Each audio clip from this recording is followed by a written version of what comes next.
23장입니다.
일어나라, 빛을 발하라. 이는 내 빛이 이르렀고 여호와의 영광이 내 위에 임하였음이니라. 보라, 어둠이 땅을 덮을 것이며 깜깜함이 만민을 가리려니와 오직 여호와께서 내 위에 임하실 것이며 그의 영광이 내 위에 나타나리니 나라들은 내 빛으로 왕들은 비치는 내 광명으로 나아오리라. 아멘. 존귀하신 주님, 언제나 저희를 사랑하시고 붙드심을 감사드립니다. 사순절 기간 동안 교회의 거룩이 회복되게 하시고 십자가의 능력으로 살아가는 성도의 삶이 되게 하옵소서. 이 시간 하나님의 은혜와 사랑에 감사하며 하나님을 높여드리오니 이곳에 임재하시옵소서. 온 마음을 다해 믿음으로 드리는 우리의 예배를 받아 주시옵소서. 예수 그리스도의 이름으로 기원하옵나이다. 아멘. 찬송 38장입니다.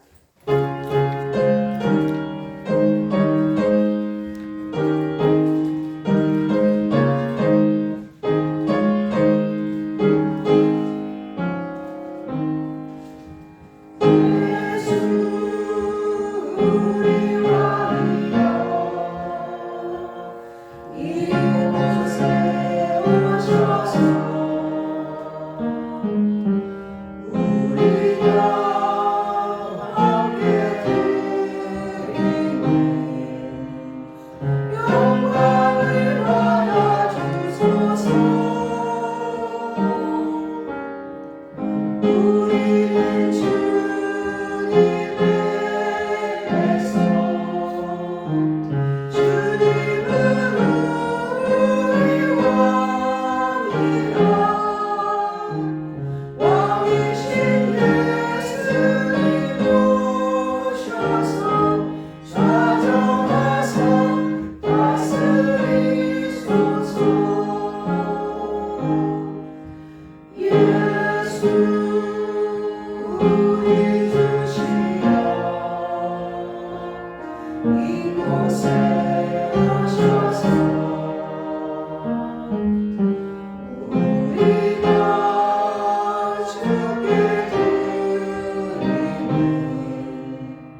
기도 시간입니다. 지난 한 주간 삶을 돌아보며 하나님께 알고도 모르고도 지은 모든 죄에 대해 참회 기도하시겠습니다.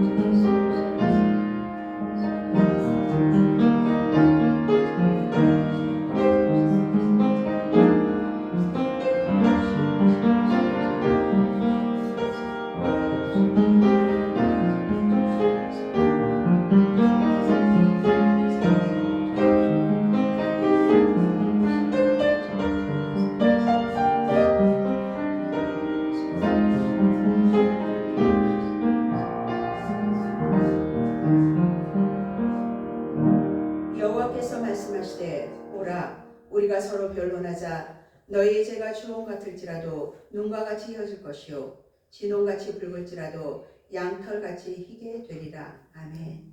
사도신경함으로써 우리의 신앙을 하나님 아버지께 고백하겠습니다. 나는 전능하신 아버지 하나님 천지의 창조주를 믿습니다. 나는 그의 유일하신 아들 우리 주 예수 그리스도를 믿습니다. 그는 성령으로 잉태되어 동정녀 마리아에게서 나시고 본디오 빌라도에게 고난을 받아 십자가에 못 박혀 죽으시고 장사된 지 사흘 만에 죽은 자 가운데서 다시 살아나셨으며 하늘에 오르시어 전능하신 아버지 하나님 우편에 앉아 계시다가 거기로부터 살아있는 자와 죽은 자를 심판하러 오십니다.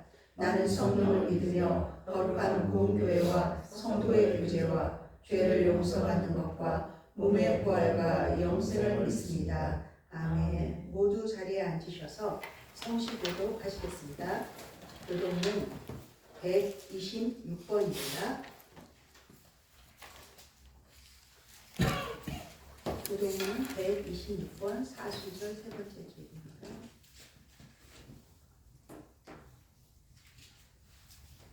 찾으셨으면 교독하시겠습니다. 여호와여 나의 영혼이 주를 우러러 보나이다. 나의 영혼이여 내가 주께 의지하였사오니 나를 부끄럽지 않게 하시고 나의 원수들이 나를 이겨 겔갈을 부르지 못하게 하소서. 주를 바라는 자들은 수치를 당하지 아니하느니라. 까닭없이 속이는 자들은 수치를 당하리이다. 여호와여 주의 도를 내게 보이시고 주의 길을 내게 가르치소서. 주의 길로 나를 지켜주시고 교훈하소서. 주는 내 구원의 하나님이시니 내가 종일 주를 기다리리이다. 여호와여 주의 긍휼하심과 인자하심이 영원부터 있었사오니 주의 은혜를 기억하옵소서.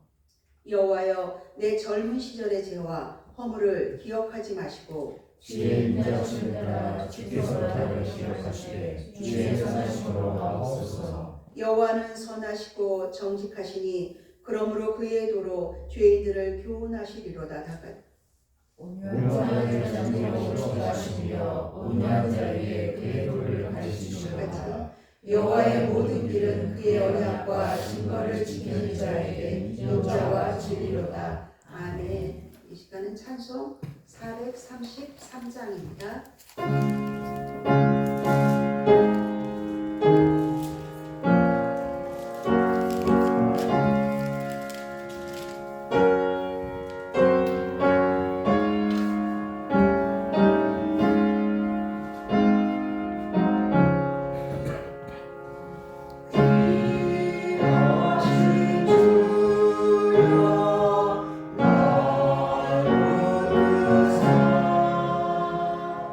주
사랑과 은혜가 충만하신 하나님 아버지, 오늘 거룩한 주일 사순절을 보내며 주님의 십자가 사랑을 깊이 묵상할 수 있도록 인도하여 주심을 감사드립니다.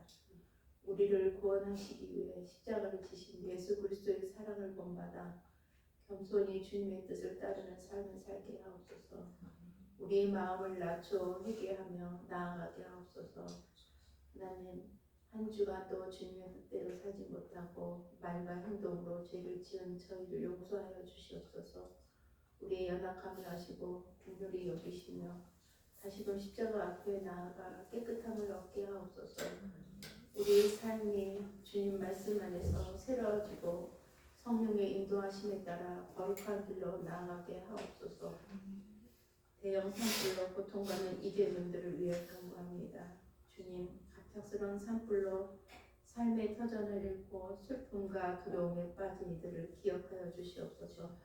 모든 어려움과 절망 가운데 주님의 위로와 평안을 부어주시고 하루빨리 삶이 회복될 수 있도록 도와주시옵소서. 피해 지역에 필요한 지원이 신속하게 이루어지게 하시고 도움의 손길이 끊어지지 않도록 은혜 베풀어 주시옵소서. 또한 산불 진화와 복구를 위해 수고하는 소방관들의 안전을 지켜주시옵소서.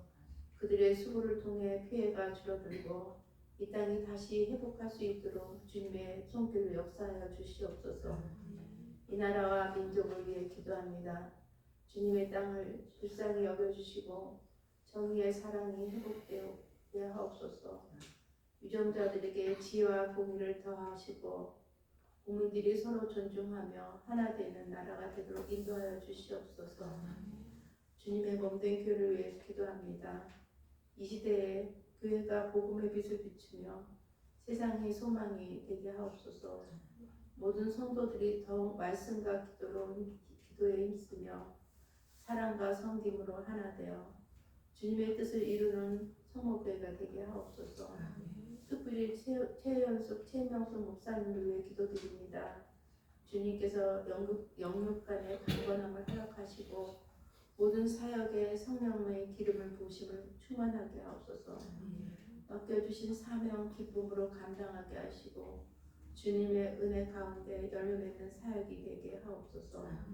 우리 성도들의 건강과 가정을 주님께 맡깁니다. 모든 성도들의 주님의 은혜로 강건하게 하시고 가정마다 평안과 사랑이 넘치게 하옵소서. 삶의 자리에서 믿음으로 승리하며 주님의 영광을 나타내는 성도들이 되게 하옵소서. 또한 교회 안에 빈자리를 채워주시길 간구합니다. 주님을 떠난 영혼들이 다시 돌아오게 하시고 새로운 영혼들을 보내주셔서 더욱 풍성한 예배의 성목회가 되게 하옵소서. 우리가 먼저 주님의 사랑을 신천하며 복음 전하는 삶을 살아가게 하옵소서. 오늘 단위에 세우신 최명수 목사님, 주님의 말씀 무엇을 얻기 원하십니까? 말씀을 전하실 때 능력 있게 선포할 수 있도록 인도하여 주시옵소서. 목사님의 입술을 주관하시고 전하시는 말씀을 듣는 저희들 마음이 변화시키고 믿음 더욱 견고하게 하는 은혜의 시간이 되게 하옵소서. 우리의 모든 기도를 들으시는 예수 그리스도의 이름으로 기도드립니다.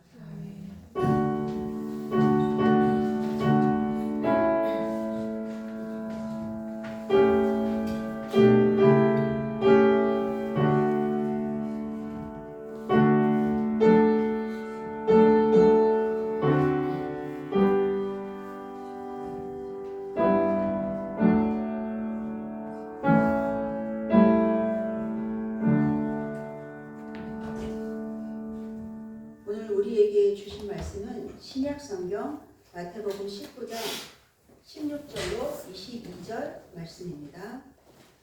마태복음 19장 16절에서 22절 말씀입니다. 찾으셨으면 한 절씩 교독하겠습니다. 어떤 사람이 주께 와서 이르되 선생님이여 내가 무슨 선한 일을 하여야 영생을 얻으리까?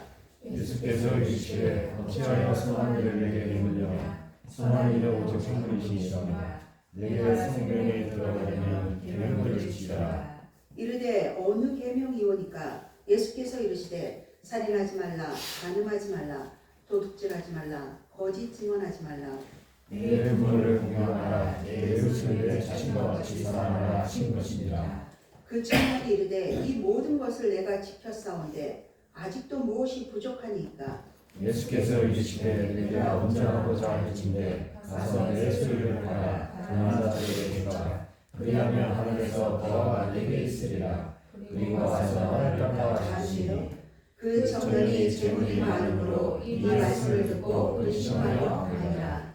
아멘.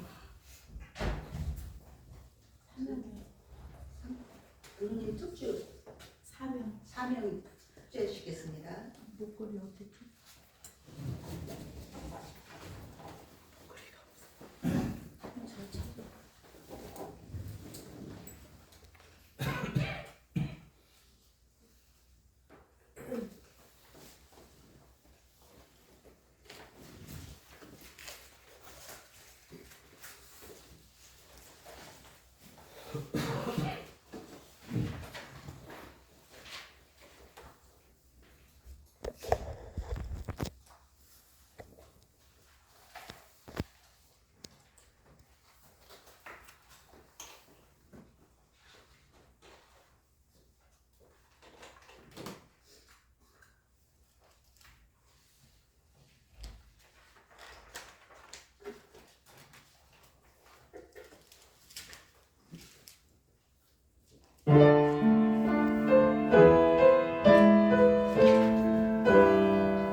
네, 오늘 말씀 제목은 무엇을 얻기 원하십니까? 라는 제목으로 하나님의 말씀을 듣기를 원합니다.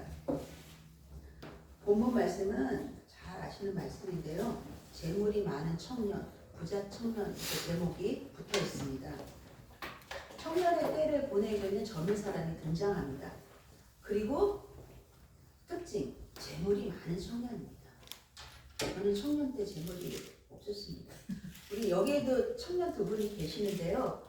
우리 각자도 청년의 때가 있었습니다. 근데 90, 80대 분들은 저를 보고도 청년이네 이야기를 듣습니다. 감히. 근데 그때 청년의 때를 생각해 보면 기회도 많은 것 같고 막 두려움도 없는 것 같고 뭐 혈기 충천하다고 하잖아요. 진짜 청년분들이 요즘 청년 그런지 둘째 아들 보면 그렇게 혈기 충천하지도 않은 것 같아요. 늘 피곤해하는 것 같습니다. 그래서 이거 기회가 많은 청년의 모습이 등장을 합니다. 그런 청년이 하는 말을 16절의 말씀 보면 우리 16절을 한번 함께 읽어보겠습니다. 어떤 사람이 주께 와서 이르되 선생님이여 내가 무슨 선한 일을 하여야 영생을 얻으리까? 맞습니다. 영생이 주제입니다. 그런데 요 16절만 보면 이게 예수를 갈망하고 믿음을 갈망하고 이런 청년이구나라고 볼 수 있습니다. 충분히. 영생은 무엇입니까? 하고 묻기 때문이죠. 믿음이 아니고는 물어볼 수 없잖아요. 그런데 전체적인 내용을 보면 그는 어떤 자이냐?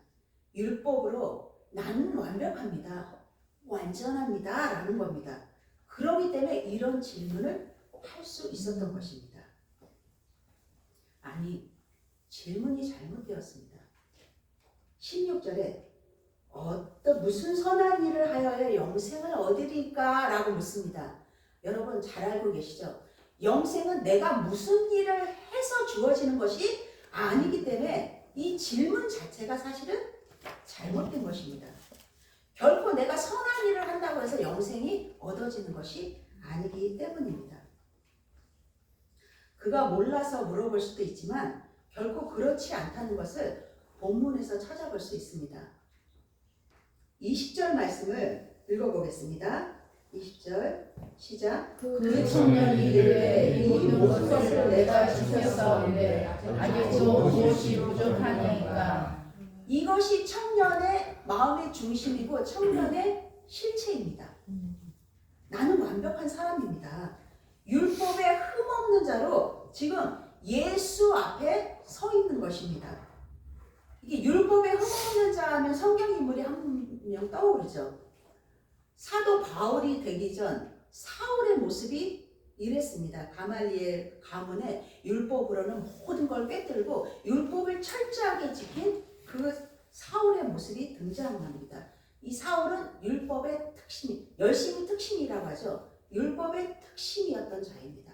그래서 율법으로는 전혀 흠이 없는 자가 바로 사울이었습니다. 어쩌면 청년은 예수님께 칭찬받고 싶었는지도 몰라요. 여기에 십계명의 내용이죠. 부모를 공경해라, 살인하지 마라, 이웃을 사랑해라. 내가 이런 것도 다 지켰습니다. 주님.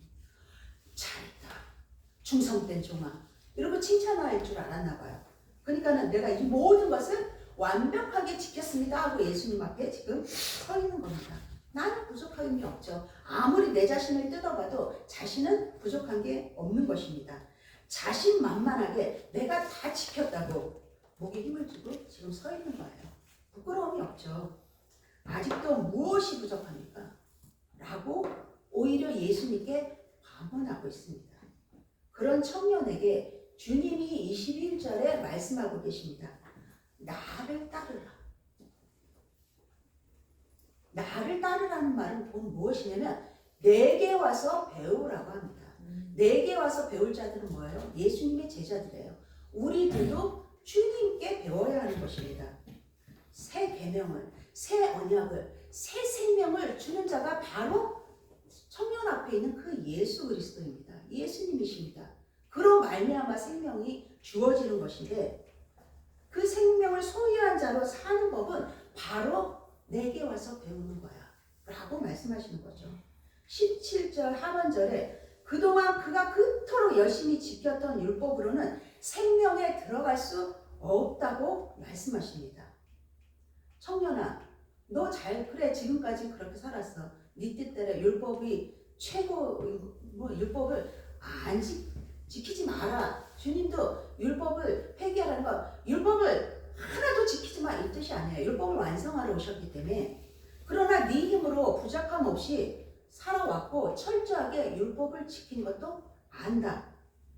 너는 건장하고 젊고 또 열심히 크죠. 이 젊은 나이에 부자가 부모에게 받았는지 열심히 일해서 본인이 획득한 건지는 안 나타나 있습니다. 그러나 젊은 청년 시절에 열심히 살았을 것입니다. 또 율법을 이렇게 다 지키기 위해서는 정말 열심히 살았을 것입니다. 게을러서는 이 율법을 지킬 수 없거든요. 그런데 예수님이 말씀하십니다. 청년아, 내가 무언가를 열심히 했다면, 지금까지 그렇게 살았다면 그것마저도 내려놔라. 그리고 내게 와서, 주님이 내게 와서 나를 따르라, 내게 배워라. 그 말씀은 내게 와서 쉬어라. 진정한 안식은 내 안에 있다. 나한테서 배워야만 네가 그동안 열심히 네 힘으로 살았던 그 모든 것들을 이제 내려놓고 내게 배우라고 말씀하시는 겁니다. 자신의 열심과 그 청년이 자신의 생각과 노력으로 했던 그 모든 것을 이제 내려놓는 기회를 예수님이 주신 것입니다. 청년은 근데 본문에 읽었듯이 그렇게 하지 못했습니다. 절대 못합니다. 이 청년은. 그 젊은 혈기로 재산을 모으고 부모가 줬던 재산을 다시 일구었던, 어쨌든 그 권력을 갖고 사람들의 시선에 만족하며, 젊은데 재산도 많아요. 우러러보는 사람 많겠죠. 다른 사람도 많았겠죠. 높이는 사람도 많았겠죠. 그 권력, 그 권위 만족하며 살았습니다. 그거를 누리기에 열심을 다한 삶이었습니다. 그런데 아무것도 가지지 말라 그래요. 가지지 말고 좀 옆에 안 가지고 옆에 놔두는 것도 아니고 다 버리래요. 그러니 자신이 죽는 기분이겠죠. 여러분 같으면 지금 당장 너희 가진 거 다 버리고 나를 따라. 네 하고 따를 사람, 사실은 이 청년을 욕할 사람이 몇 명이 있겠습니까? 저도 그렇습니다. 근데 이 청년은 자신이 죽는, 자신이 생명을 내놓는 기분이었습니다. 아니면 지금까지 옳다 여긴 자신의 전 삶을 부인해야 하기 때문입니다. 예수님은 그런데 단순히 재물을 말하는 것이 아닙니다. 우리는 재물에 꽂혀있어요. 재물을, 돈을 어떻게 버려? 내가 그동안 어떻게 모았는데? 단순한 재물을 말하는 것이 아닙니다. 이 청년이 사랑한 것은 무엇일까요? 재물이 아닌 바로 자기 자신이에요. 그거를 누려왔던, 지켜왔던 자기 자신을 사랑한 것입니다. 우리 안에 하나님 아닌 것은 여러분 제거의 대상입니다.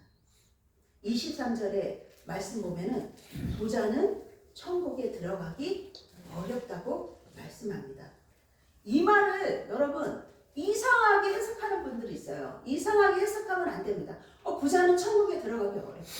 그럼 돈을 모으면 안 돼. 나는 가난하게 살 거야.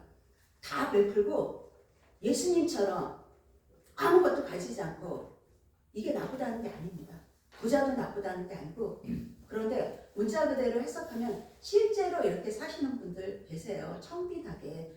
그거를 제가 판단할 그 주제는 안 됩니다. 그렇게 사실 수도 있습니다. 신앙의 모습은 각자 다르기 때문입니다. 부자라고 해서 책망할 것도 없습니다. 근본적으로 말씀드리는 것은 이 말씀을 통해서 예수님이 무엇을 내게 말씀하고자 하는 그 깊은 뜻을 바라봐야 합니다. 27절에 제자 베드로의 말이 나옵니다. 예수님의 말씀을 이 수제자 베드로도 알지 못했습니다. 우리 27절 말씀을 합독하겠습니다. 이에 베드로가 대답하여 이르시되 보소서, 우리가 모든 것을 버리고 주를 따랐사오되 그런즉 우리가 무엇을 얻으리이까?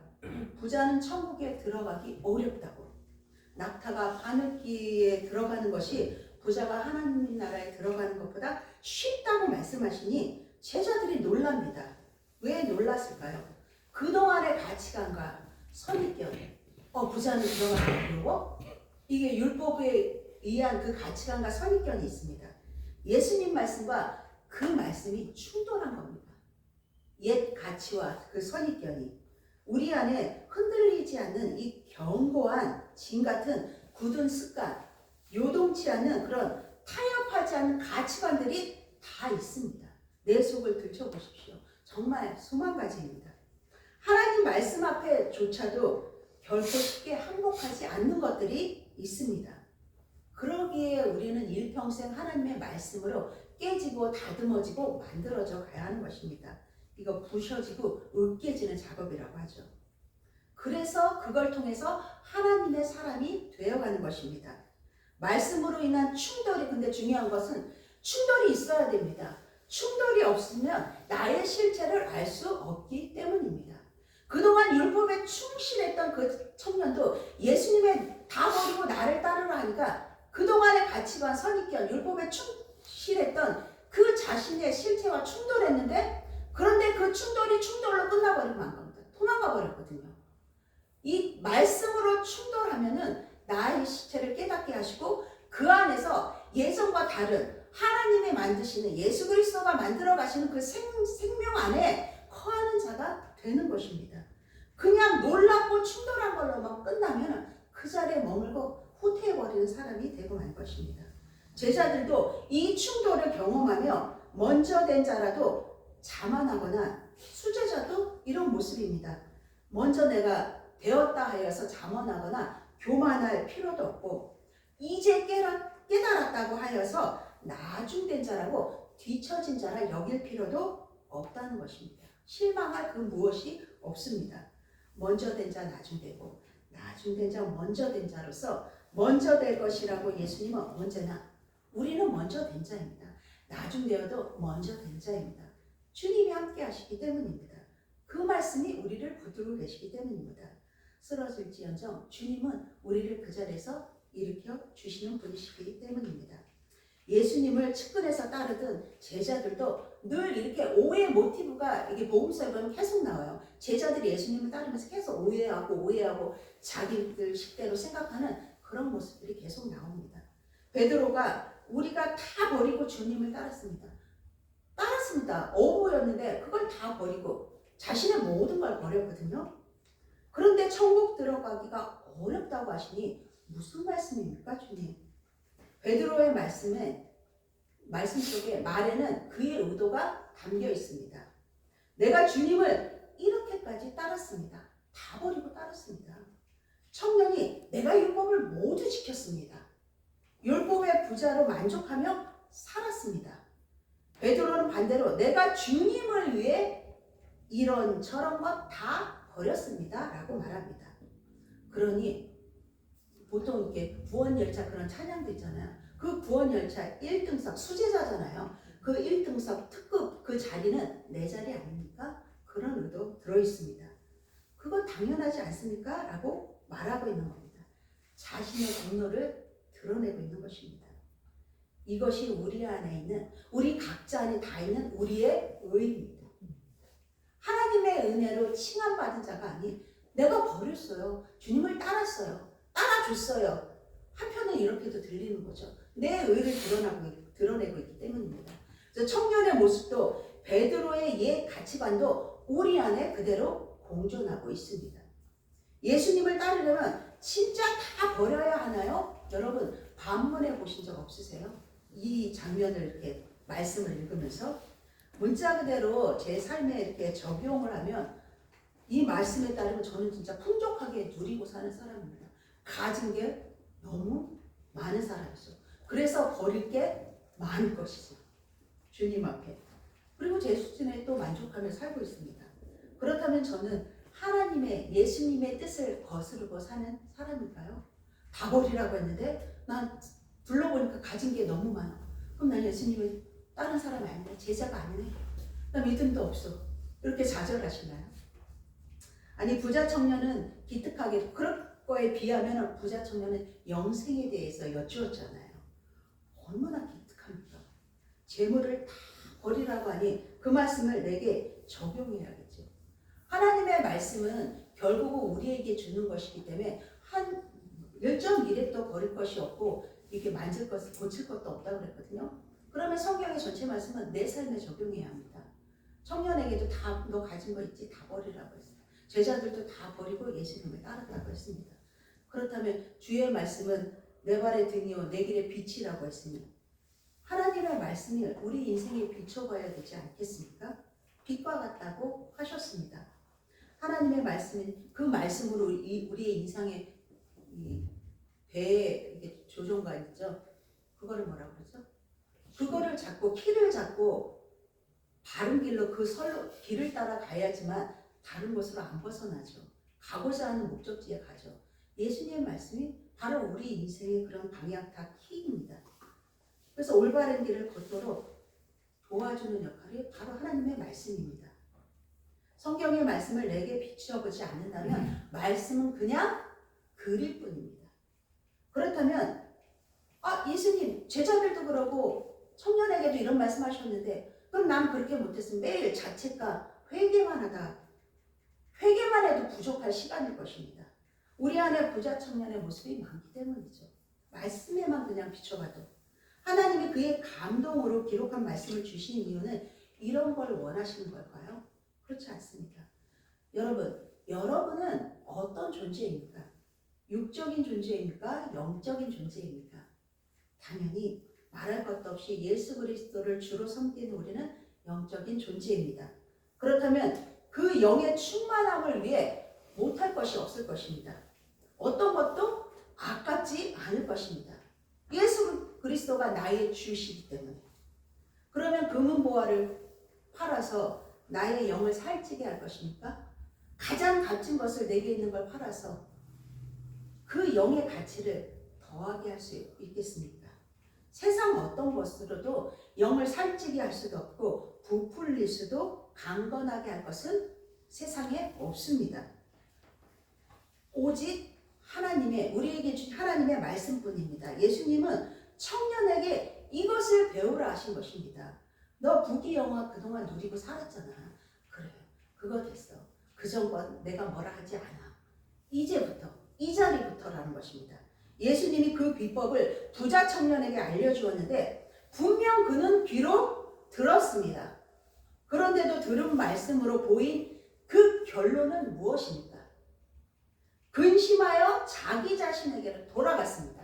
가장 사랑하는 것이 자기 자신이라고 말씀드렸습니다. 자기 자신에게로 돌아간 것입니다. 그동안의 습관을 따라 율법 안으로 도망치고 만 것입니다.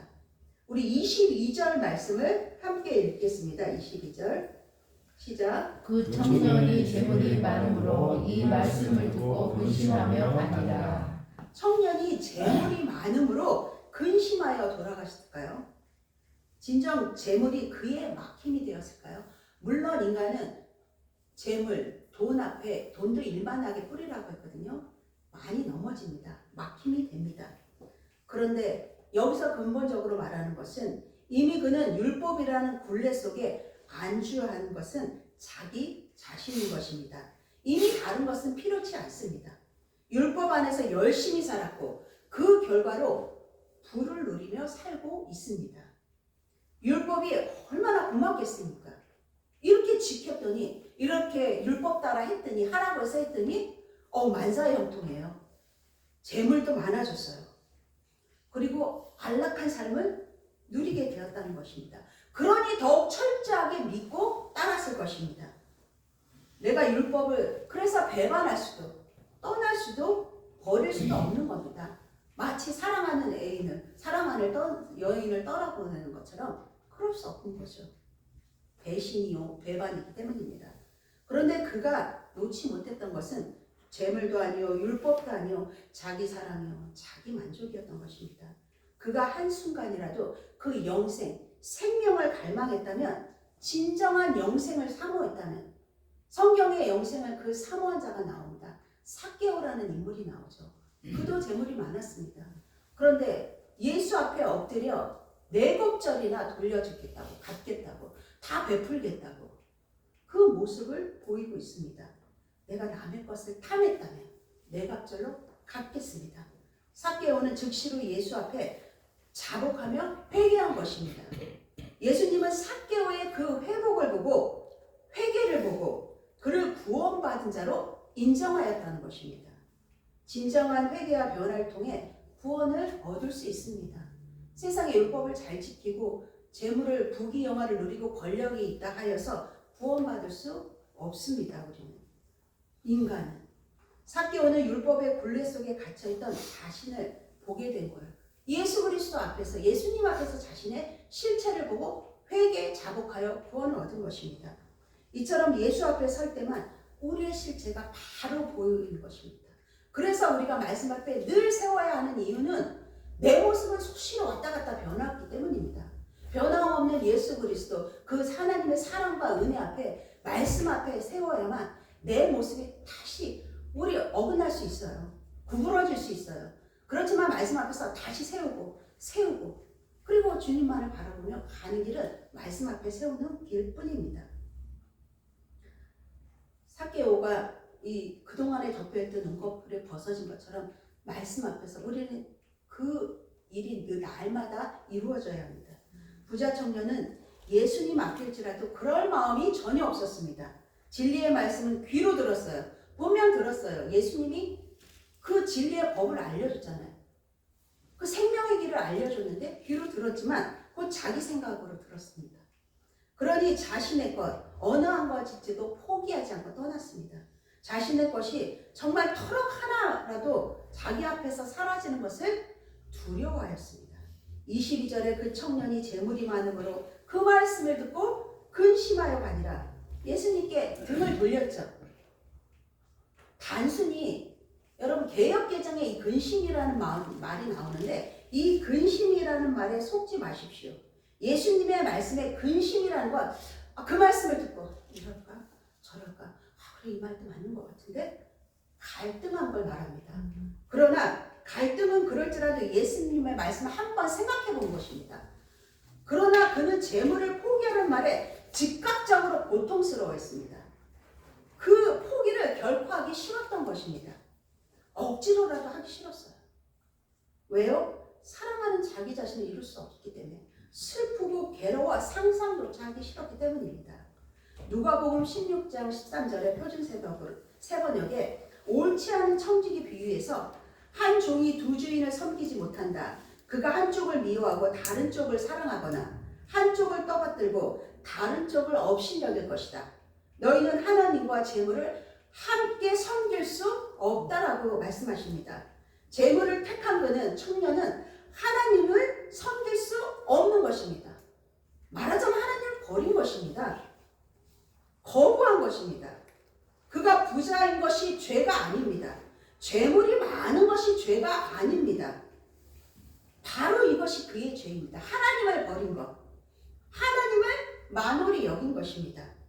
이는 하나님에 대한 경외심도 없고 존경심도 없고 하나님을 가볍게 여겨 어쩌면 본인이 쌓아놓은 재물보다 가볍게 여긴 겁니다. 그게 더 중하기 때문에 어쩌면이 아니라 하나님은 그보다 못한 존재를 여겼기 때문입니다.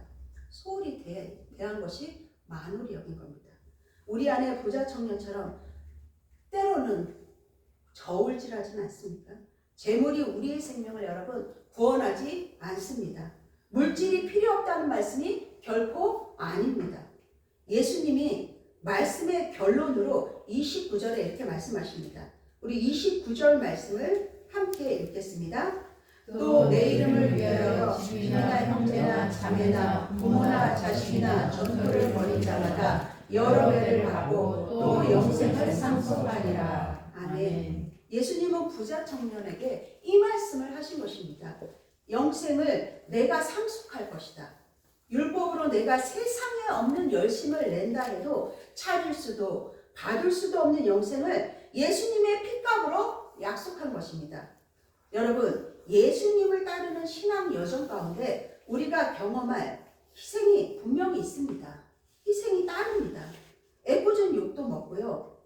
문매도 맞고요. 진짜 돌을 던진다는 게 아니라 그런 일들이 믿는 자들에겐 불이 왕왕 있습니다. 전도 현장에는 특히 많고요. 그러나 그에 따른 보상은 영생을 바라보시기 바랍니다. 믿음은 예수가 바라는 것들의 실상이며 보이지 않는 것들의 증거라고 했습니다. 분명한 것은 우리는 이미 예수 그리스도를 얻었다는 것입니다. 내 안에 계신 성령님이 증거하고 계십니다. 그 외에 무엇을 더 바랄 수 있겠습니까? 물질이 없어 근심하십니까? 때론 건강으로 근심하십니까? 근심을 어떻게 안 할 수 있습니까? 저도 반문합니다. 반문할 수 있습니다. 그렇습니다. 말씀에도 하나님의 하게 하시는 근심이 있습니다. 고린도후서 7장 10절에 하나님의 뜻대로 하게 하시는 근심은 후회할 것이 없는 구원에 이르게 하는 회개를 이루는 것이요, 세상 근심은 사망을 이루게 한다고 말씀하십니다.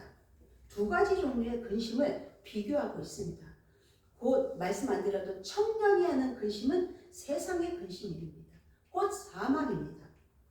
하나님이 주시는 근심은 우리의 죄를 깨닫게 하고 진정한 회개와 구원을 이루어지는 반면, 이 세상적 근심, 부자 청년이 한 근심은 우리를 낙심하게 하고 결국 영적인 죽음에 이르게 한다는 내용입니다. 따라서 하나님의 하게 하시는 근심은 우리를 올바른 길로 인도하고 우리의 영적 성장을 도와주는 긍정적인 역할을 한다는 것입니다. 여러분, 하나님이 주시는 근심 있습니다. 말씀에도 있기 때문에 이는 경건한 슬픔이라 생각합니다. 이러한 슬픔 속에서 우리는 성장하고 성숙에 이를 것입니다. 이 근심의 끝은 구원에 이르며 하나님의 상속자가 되는 기름을 믿으시기 바랍니다. 디도서 3장 6, 7절에 우리 구주 예수 그리스도로 말미암아 우리에게 그 성령을 풍성히 부어주사 우리로 그의 은혜를 힘입어 의롭다 하심을 얻어 영생의 소망을 따라 상속자가 되게 하려 하심이라. 이는 하나님의 은혜와 성령의 역사입니다. 성령의 부으심으로 인해 우리는 의롭다 하심을 얻게 되고 영생의 소망을 갖게 되며 하나님이 약속한 그 상속자가 되는 은혜를 받은 자들이 됩니다. 이 은혜의 역사 가운데 우리를 부르셨습니다. 이 은혜와 감격을 회복하시고 되새기고 또 되새기시기 바랍니다. 예수 그리스도께서 친히 우리에게 주신 것입니다. 사랑하는 여러분, 이외에 우리가 무엇을 더 얻을 것이 있겠습니까? 기도하시겠습니다. 할렐루야. 사랑의 하나님 감사합니다. 이미 우리는 세상이 줄 수 없는, 세상의 무엇으로도 우리에게 줄 수 없는 예수 그리스도의 아버지여 얻은 자요, 예수 그리스도와 함께한 상속자가 된 자들입니다. 이 은혜와 감격을 잊지 않게 하여 주시고 날마다 말씀 앞에서 아버지 하나님께 영광 올려드리며 하나님과 함께하는 복을 누리는 귀한 주의 백성들의 삶이 되게 하여 주시옵소서. 우리 구주 예수 그리스도 이름으로 기도드립니다. 아멘. 이 시간 찬송 50장입니다. 공헌하시겠습니다. 50장 하십니다.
할렐루야. 사랑의 하나님 감사합니다.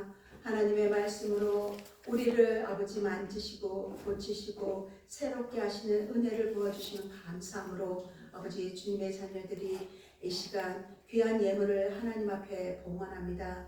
하나님 바치는 손길들 한 사람 한 사람을 기억하여 주시어서 그들의 아버지의 가정과 또한 아버지의 일터와 그들이 하는 그 모든 일 위에 함께하여 주셔서 예수 그리스도의 향기를 내는 귀한 아버지의 복음의 전달자의 삶을 살게 하여 주시고 강건함으로 주님 붙들어 주셔서 세상이 줄 수 없는 그 기쁨 가운데 아버지의 한날 한날을 아버지 기쁨과 즐거움과 하나님의 영광 가운데 살아가는 귀한 자녀들의 삶이 살게 하여 주시옵소서. 이 시간 아버지여 이 자리에 없는 주의 백성들을 기억하여 주셔서 하나님 그 의로운 발로 강한 손으로 붙들어 주시옵시고 하나님의 불꽃 같은 눈동자로 지켜 보호하여 주셔서 그들이 어디에 있든지 하나님이 나의 아버지심을 나의 구주심을 고백하며 감사함으로 하나님 앞에 예배된 아버지 자녀의 삶으로 나아가는 시간 되게 하여 주시옵소서. 이 모든 말씀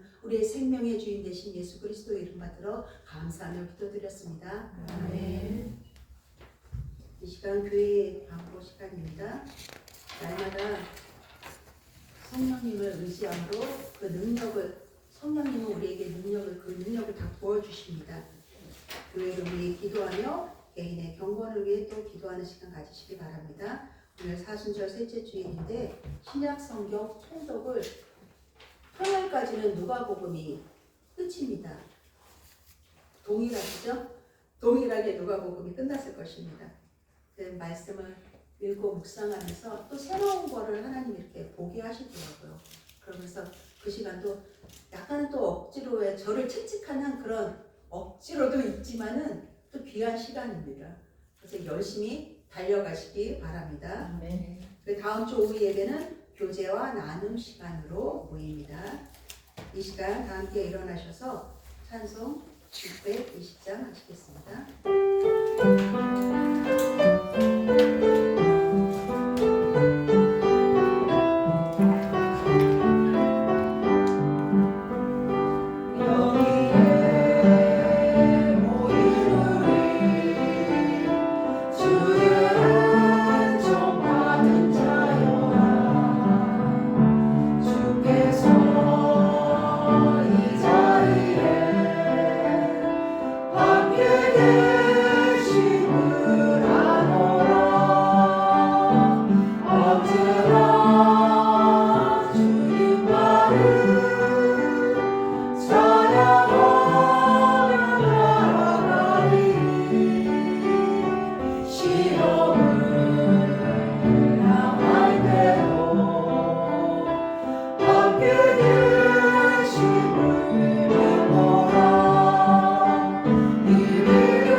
이제는 우리 구주 예수 그리스도의 은혜와 하나님의 사랑과 성령의 교통하심이 예수 그리스도의 그 은혜와 십자가의 보혈을 말미암는 죄사함과 영생의 복음을 들은 자요 누리는 자요 전하는 자로 아버지와 택함 받은 주의 백성들이 감사와 영광을 올려드리며 아버지의 삶 가운데서 주님을 나타내며 드러나기를 원하며 결단하며 나가는 주의 자녀들 머리 위에와 산불이 아버지여 지금 번져가고 있는 가운데 있사오니 주여 속히 그 산불이 꺼지게 하여 주시옵시고 일상이 회복되기를 원합니다. 그들 위해 위로와 평안을 주님 허락하여 주시옵소서. 이 나라 이 땅 위에와 열방 위에 함께 하시기를 간절히 축원하옵나이다. 아멘.